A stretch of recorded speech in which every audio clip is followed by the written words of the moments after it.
안과 의사인 히라마츠입니다. 오늘은 근시인들에게 희소식입니다. 근시의 진행을 억제할 뿐만 아니라 안축을 짧게 할 가능성이 있다는 연구 결과가 나왔습니다. 그에 대한 주의사항과 이러한 사례가 있는 최신 논문에 대해 여러분께 소개하려고 합니다. 그것은 2025년 2월 안과학이라는 연구 잡지에 실린 203에서 215페이지의 논문입니다. 우선 근시에 무엇이 나쁜지에 대해 말하자면 근시는 멀리가 잘 보이지 않고 가까운 것이 보인다는 것을 이해할 수 있을 것입니다. 무언가 보이지 않는다고 생각하고 안경을 쓰면 멀리가 보이는 것이 근시죠. 그것은 단순한 문제가 아니라 근시가 있다는 것은 안축이 길다고 알려져 있습니다. 안구축은 눈 아래 직경입니다.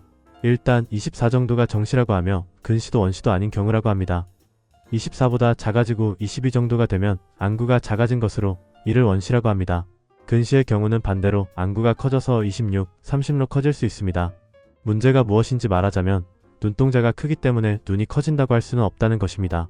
가로 방향으로만 늘어날 뿐이고 눈 아래 크기는 세로 방향이기 때문에 가로로 늘어나는 것이 아니라 뒤로만 늘어나는 것입니다. 늘어난 결과 눈의 구조 자체도 당연히 늘어나게 되는 것입니다. 그러면 망막에 부담이 가해져서 망막 박리가 일어나기 쉬워지고 시신경도 움직이거나 손상을 입기 쉬워져서 녹내장에 걸리기 쉬워집니다. 또한 눈의 깊은 곳에 있는 물체를 보는 중심 황반에 나쁜 병이 발생하기 쉬운 등 많은 병의 원인이라고 알려져 있으며 실명의 위험도 있다고 알려진 것이 바로 근시가 강하다는 것입니다. 그렇다면 라식이나 ICL 수술 같은 근시 수술을 하는 것이 좋냐고 하면 그건 다르다는 거죠. 예를 들어 라식 수술은 이 검은 눈동자를 잘라내는 것입니다. 그렇게 하면 마치 렌즈를 낀 것처럼 보입니다. ICL 수술은 눈의 안구 안에 마치 콘택트 렌즈처럼 물체를 넣는 것입니다. 눈에 넣기만 하면 되기 때문에 밖에 붙이는 렌즈를 붙였다 뗄 필요가 없군요. 따라서 근본적인 개선이 아니라는 점이 문제점으로 지적될 수 있습니다. 어떻게 하면 좋을까 하면 길어진 것을 짧게 하면 되지 않겠냐는 것입니다. 예전에는 그것에 대해 각막 단축술이라고 해서 안구를 짧게 꿰매는 수술이 있었어요. 다만 문제점으로는 바느질로 줄어든 부분이 휘어져서 여러가지 불편함이 발생한다는 점이 있었어요.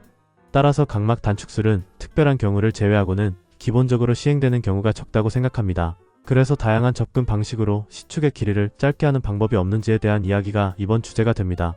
이번 연구는 강한 근시, 즉 근시가 심한 분들이 빨간빛을 쬐면 안구가 짧아질 수 있다는 내용입니다. 하지만 이것은 어른이 아니라 아이입니다. 어른이라고 할 수는 없지만 그런 연구가 나왔다는 것입니다. 12개월 동안 해보니 이번 레드라이트를 받지 않은 사람의 안축이 0.3이 늘어났습니다. 한편 레드라이트를 받은 사람은 0.1일 안축이 짧아졌다는 연구 결과가 나왔습니다. 이 말을 듣고 어떻게 생각하십니까? 눈 자체를 단축시키는 빛이 있다니 정말 대단하다고 생각합니다. 실제로 안구가 단축된 것은 대조군, 즉 아무것도 하지 않은 사람은 0%, 레드라이트를 받은 사람은 59%가 짧아졌다는 것이어서 정말 대단하네요. 현재 근시 진행 억제에는 바이올렛 라이트 보라색 빛과 레드라이트 빨간색 빛이 효과적이라고 알려져 있다. 빨간색 빛은 긴 파장이라고 하여 파장이 길고 보라색 빛은 짧은 파장으로 흔히 블루라이트라고 불리는 것이 매우 가까운 빛이 됩니다. 그것들이 효과가 있다고 해서 이번에는 레드라이트를 억지로 쬐어본 연구입니다. 어떻게 생각하세요? 확실히 수치상으로는 짧아졌습니다. 사실 이런 연구는 지금까지도 있었습니다. 예를 들어 쿠보타 안경에 77만원 정도의 멋진 안경이 있는데 그것을 착용하면 근시 진행이 어려워지거나 경우에 따라 안구축의 길이가 짧아졌다는 연구 결과도 나왔다는 사실입니다. 그런데 0.1mm 이것을 어떻게 받아들일 것인가 하는 문제입니다. 0.1mm라는 것이 정말 그런 것인지 단지 늘어나지 않았을 뿐이고 어쩌면 늘어나는 것을 멈춘 효과가 있었을지도 모르지만 눈이 작아진다고 생각하기는 어렵다는 것이 일반적인 감각으로 존재합니다. 그리고 0.1 짧아진다고 해서 당신에게 어떤 이점이 있을까 생각해봅니다. 예를 들어 26 안축이 있는 사람이 24로 줄이고 싶지만 0.1 짧게 해서 25.9가 되었습니다. 25.9와 26의 사람들 사이에서 질병의 위험은 어떻게 되냐면 아마 크게 다르지 않을 거야. 거의 변하지 않는 느낌이에요. 쿠보타 안경이라는 다른 안경도 그 정도의 뉘앙스입니다. 물론 없잖아 다양한 사람들이 이것으로 안축이 짧아진다는 결과가 나왔다고 말할 것이라고 생각합니다. 사실 눈축이 짧아졌다는 연구 결과가 나온 것은 확실하지만 그것을 목표로 삼고 이를 사용하는 것은 잘못된 접근이야. 즉 그것을 기대할 수 있을 만큼 짧아지지 않는다는 것을 이해해 주셨으면 합니다. 이것은 거의 위험이 없고 짧은 기간 내에 효과가 있는 것이며 그것을 함으로써 별로 효과가 없더라도 괜찮은 것입니다. 예를 들어 운동하자고 할 때 멀리 바라보면서 운동하면 눈에 좋다고 저는 자주 말합니다. 확실히 그런 데이터도 있습니다. 그 데이터가 부정되고 눈에 별다른 효과가 없었다면 어떻게 될까요? 운동하는 것은 괜찮죠. 즉 이런 위험이 적은 것이라면 도입하는 것은 전혀 괜찮다고 생각해요. 또한 과식이 좋지 않다고 하며 당뇨병이 혈당이 높으면 좋지 않으니 혈당을 낮추는 것이 눈에 좋다고 들었습니다. 여러 가지를 시도해보고 실제로 혈당이 낮아졌지만 10년 후에 혈당을 낮추는 것이 눈에 별로 관계가 없다는 데이터가 나오면 어떻게 생각하나요? 별로 몸에 좋으니까 상관없죠. 그래서 어떻게 되든 괜찮다면 괜찮지만 이번 레드라이트에 관해서 말하자면 정말로 장기적으로 눈에 어떤 영향을 미치는지 잘 모르겠어요. 만약 눈동자가 조금 타서 짧아졌다면 무서울 거야. 계란을 구우면 꽉 짜여서 짧아지죠. 그렇다면 하지 않는 것이 더 좋았다는 가능성도 있을 수 있습니다. 빛이나 열에 의해 눈축이 짧아진다는 것은 나로서는 의문이 들고 조금 무섭게 느껴진다. 왜냐하면 만약 눈동자가 정말로 수축하고 있었다면 좋은 방향으로 눈축이 짧아지는 방법에 대해 생각해야 하겠죠. 그것의 마지막 하나 앞에 것을 잘하면 모든 것이 좋을 것 같지만 그렇지 않은 경우가 종종 있습니다.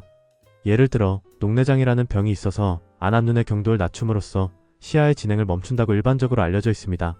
하지만 안압을 낮추고 모든 안압을 낮추는 방법이 실제로 시야 진행에 영향을 미치는지는 잘 모르겠습니다. 그 안압을 낮추는 방법으로 결국 시야가 진행될 수도 있는 거죠. 사실 시야의 진행이 멈췄는지를 확인해야 하지만 그게 힘들기 때문에 조금 앞서서 데이터를 수집하는 경우가 있어. 한 걸음 앞에 데이터로 보는 것은 조금 무섭지만 이번과 같은 결과를 가지고 훌륭하다고 해서는 안 되고 저는 사용할 때 주의해 주셨으면 좋겠습니다. 물론 앞으로 레드라이트는 훌륭할 것이고 나도 5년 후에는 적극적으로 사용하라고 권할지도 모르지만 현재의 데이터만으로는 적극적으로 사용하라고 말하기는 아직 어렵습니다. 물론 앞으로 많은 사람들이 레드라이트나 바이올렛 라이트를 연구할 것이라고 생각하므로 근시에 좋지 않을까라고 많은 사람들이 말하고 있고 실제로 그런 경우가 있다고 생각합니다.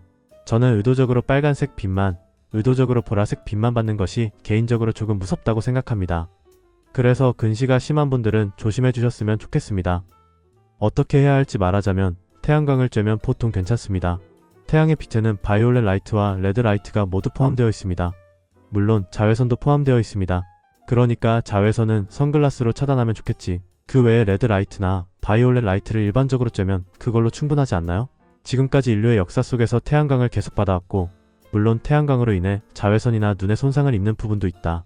어느 정도 예측이 가능하기 때문에 예상치 못한 일이 발생할 가능성은 적다고 생각합니다. 승부를 걸 경우 레드라이트나 바이올렛 라이트만 받는 것도 괜찮다고 생각합니다. 새로운 기술은 절박한 사람에게는 해야 할 일이 있을 수 있어. 예를 들어 녹내장이나 망막색 소변성증 같은 경우 유전자 치료를 할 때 거의 실명 직전이라면 더 이상 고민하지 말고 치료를 시작하자고 하겠죠. 절박한 상황이 나쁘거나 어느 정도 리스크가 있지만 이 상황을 타개하고 싶어서 하는 최신 의료는 좋다. 모든 최신 의료가 항상 좋은 것은 아니며 조금 기다렸다가 다음에 가는 것이 더 나은 최신 의료도 있다는 점을 이해해 주셨으면 좋겠습니다. 예를 들어 백내장 수술 시 다초점 인공수정체를 넣는 것인데 매일 새로운 렌즈가 나오고 있어. 새로운 렌즈가 나오면 항상 최강의 렌즈입니다. 지금까지를 초월하는 렌즈입니다 라고 광고하죠. 잠시 후 별로였다는 이야기가 나오고 어떤 렌즈는 남아있고 어떤 렌즈는 어느새 사라지기도 하면서 시대의 흐름이 그렇게 흘러가는 거야. 그래서 너무 최신 정보를 쫓지 말고 필요한 부분에 대해서는 정보를 얻어주셨으면 합니다.